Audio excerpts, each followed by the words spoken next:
Сәлем достар, менің каналыма қош келдіңіздер.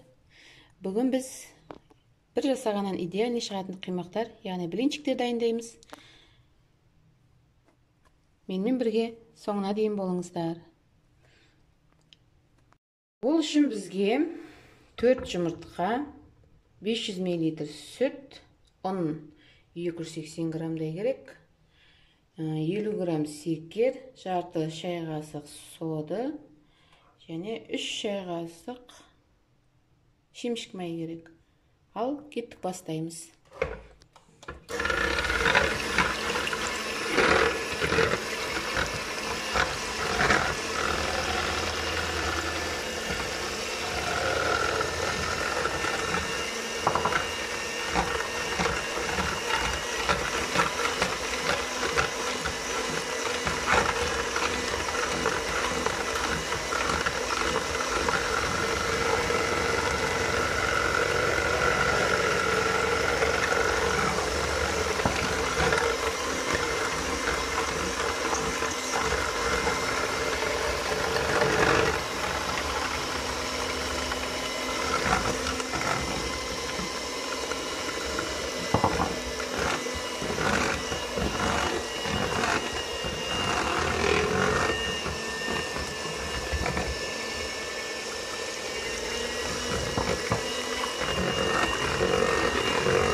Енді осы массамызға 500 мл кипятокқа жібереміз.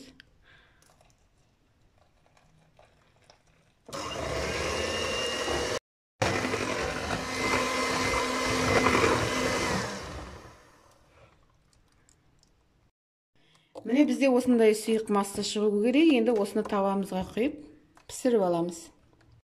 Орташа отта тавамызды майлап қыздырып аламыз.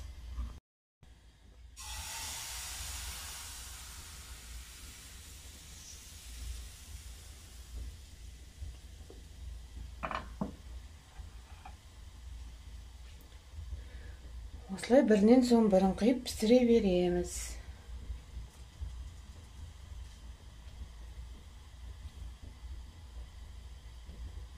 Біріншісінде май жағасыздар таваның астына, содан кейінгісі май жақпай пісіре беруге болады.